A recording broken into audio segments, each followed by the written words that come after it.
राज्यात महानगरपालिकांच्या निवडणुकांचं पडघम आता वाजू लागलेले आहे। स्थानिक स्वराज्य संस्थांच्या या निवडणुकांमध्ये जातीय आरक्षण सुद्धा आता पडलेले आहेत।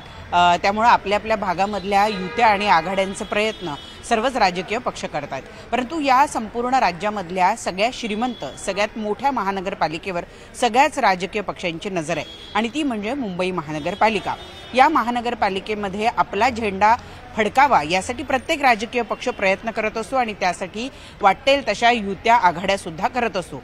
काही युत्या आघाड्या या निवडणुकांच्या पूर्वी तर काही निवडणुकीनंतर सुद्धा होतात, हे आपण यापूर्वी अनेक वेळेला पाहिलेलं आहे। परंतु आता मुंबई महानगरपालिकेच्या या निवडणुकीच्या संदर्भात आज तुम्हाला माहिती देण्याचं कारण असं की एक नवीनच गोष्ट घडलेली आहे। मुंबईच्या काँग्रेस अध्यक्षा वर्षा गायकवाड यांनी आज शरद पवार यांची त्यांच्या निवासस्थानी जाऊन भेट घेतली।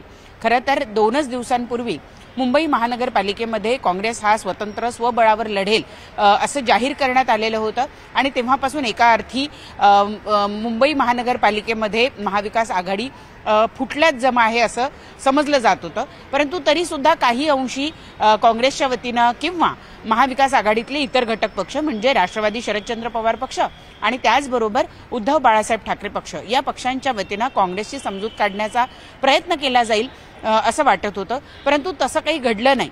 उलटपक्षी आज काँग्रेसच्या मुंबई अध्यक्षा वर्षा गायकवाड यांनी शरदचंद्र पवार यांची भेट घेऊन त्यांना मुंबई महानगरपालिकेमध्ये आपल्या पक्षाबरोबर अलायन्स करण्याची किंवा आघाडी करण्याची चा प्रस्ताव जो आहे तो शरद पवार यांच्या पुढे ठेवला। यातून एक गोष्ट स्पष्ट झाली की काँग्रेस ही राष्ट्रवादी शरदचंद्र पवार पक्षाला आपल्याबरोबर घेण्यास तयार आहे आणि तशा पद्धतीचा प्रस्ताव सुद्धा त्यांनी दिलेला आहे। असा कुठलाही प्रस्ताव आतापर्यंत त्यांनी शिवसेना उद्धव बाळासाहेब ठाकरे पक्ष असो किंवा मनसे असो यांना तर दिलेलाच नाहीये आणि त्यामुळे महाविकास आघाडी फुटली असं म्हणायला खरं तर हरकत नाही। आता काँग्रेसच्या या प्रस्तावाला राष्ट्रवादी शरदचंद्र पवार पक्ष काय उत्तर देतं हे पुढल्या आठवड्यामध्ये आपल्याला कळू शकेल, कारण तेवढा वेळ शरदचंद्र पवार पक्षाच्या वतीनं मागून घेण्यात आलेला आहे। साहजिक आहे की त्यांच्या पक्षांतर्गत आता या दोन्ही मुद्द्यांवर साधक बाधक चर्चा होईल की आपण शिवसेना उद्धव बाळासाहेब ठाकरे पक्ष आणि मनसे बरोबर जायचं की काँग्रेस जो आपला परंपरागत अलायन्स असा पक्ष राहिलेला आहे, परंपरागत मित्र आपला राहिलेला आहे। आतापर्यंतच्या अनेक महानगरपालिकेच्या निवडणुका या काँग्रेस आणि राष्ट्रवादी या दोन्ही पक्षांनी एकत्रितरित्या लढलेल्या आहेत आणि त्याचा फायदा सुद्धा काही ठिकाणी त्यांना होताना बघायला मिळाला, कारण या दोन्ही पक्षांचे जे मतदार आहेत ते बऱ्यापैकी सारखे आहे। जसे आपण म्हणतो की शिवसेना उद्धव बाळासाहेब ठाकरे पक्ष आणि मनसे पक्ष यांचे मतदार हे जवळपास सारख्या विचारसरणीचे असतात, अगदी तसाच प्रकार काँग्रेस आणि राष्ट्रवादीच्या बाबतीत घडतोय आणि त्यामुळे राष्ट्रवादी काँग्रेस पक्ष शरदचंद्र पवार पक्ष हा नेमका आता काय निर्णय घेतो हे बघणं महत्त्वाचं ठरणार आहे। परंतु शरदचंद्र पवार यांची भेट घेऊन बाहेर पडल्यानंतर वर्षा गायकवाड यांना मनसेबद्दल प्रश्न जेव्हा विचारला किंवा तुमची आघाडी ही मनसेमुळे तुटली का असा सवाल जेव्हा त्यांना विचारण्यात आला तेव्हा त्यांनी काही मुद्दे हे अधोरेखित केले। एकतर त्यांनी सगळ्यात आधी असं सांगितलं की जो पक्ष कायदा सुव्यवस्था हातात घेतो अशा पक्षाबरोबर आम्ही जाऊ शकत नाही, हा एक महत्त्वाचा मुद्दा त्यांनी मांडला। आणि दुसरा महत्त्वाचा मुद्दा त्यांनी मांडला की 2 महिन्यांपूर्वीच संजय राऊत यांनी काँग्रेसला असं सांगितलं किंवा बैठकीमध्ये असं म्हटलं की स्थानिक स्वराज्य संस्थांच्या निवडणुका या प्रत्येक पक्ष स्थानिक पातळीवर निर्णय घेत असतो, तर तसं मुंबई महानगरपालिकेच्या बाबतीमध्ये शिवसेना उद्धव बाळासाहेब ठाकरे पक्ष हा स्वतंत्र लढू शकतो किंवा एकटा लढू शकतो असे संकेत त्यांनी दिले किंवा तसं वक्तव्य त्यांच्याकडनं आलं।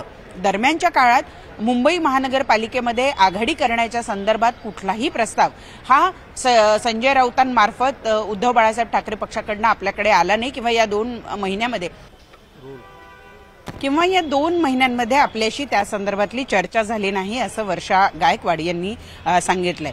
यावरून एक गोष्ट स्पष्ट आहे की मुंबई महानगरपालिकेच्या निवडणुकीमध्ये काँग्रेस ही राष्ट्रवादीला सोबत घ्यायला तयार आहे, परंतु त्यांना उद्धव बाळासाहेब ठाकरे पक्ष आणि मनसे पक्ष, कारण उद्धव बाळासाहेब ठाकरे या पक्षाला आता मनसे बरोबर जायची इच्छा निर्माण झालेली आहे, तशा संदर्भातल्या त्यांच्या चर्चा सुरू झालेल्या आहे याची माहिती काँग्रेसला आहे आणि म्हणूनच काँग्रेसनी राष्ट्रवादी शरदचंद्र पवार पक्षापुढे प्रस्ताव ठेवलेला आहे। परंतु तसा कुठलाही प्रस्ताव त्यांनी उद्धव बाळासाहेब ठाकरे पक्ष किंवा मनसे यांच्या पुढे ठेवलेला नाही। म्हणून कुठेतरी महाविकास आघाडीचं चित्र या निवडणुकीतलं जवळपास स्पष्ट होताना दिसतंय। मुंबई महानगरपालिकेच्या बाबतीमध्ये काँग्रेस हा आला तर राष्ट्रवादी शरदचंद्र पवार पक्षाला सोबत घेऊन निवडणूक लढेल किंवा स्वतंत्र निवडणूक लढेल, तर दुसरीकडे शिवसेना उद्धव बाळासाहेब ठाकरे पक्ष आणि मनसे हे एकत्रित लढतील। इथंही राष्ट्रवादी शरदचंद्र पवार पक्ष जर त्यांच्याबरोबर जाण्यास इच्छुक असेल तर उद्धव बाळासाहेब ठाकरे पक्ष आणि मनसे पक्ष हे राष्ट्रवादी शरदचंद्र पवार पक्षाला आपल्याबरोबर घ्यायला तयार आहेत।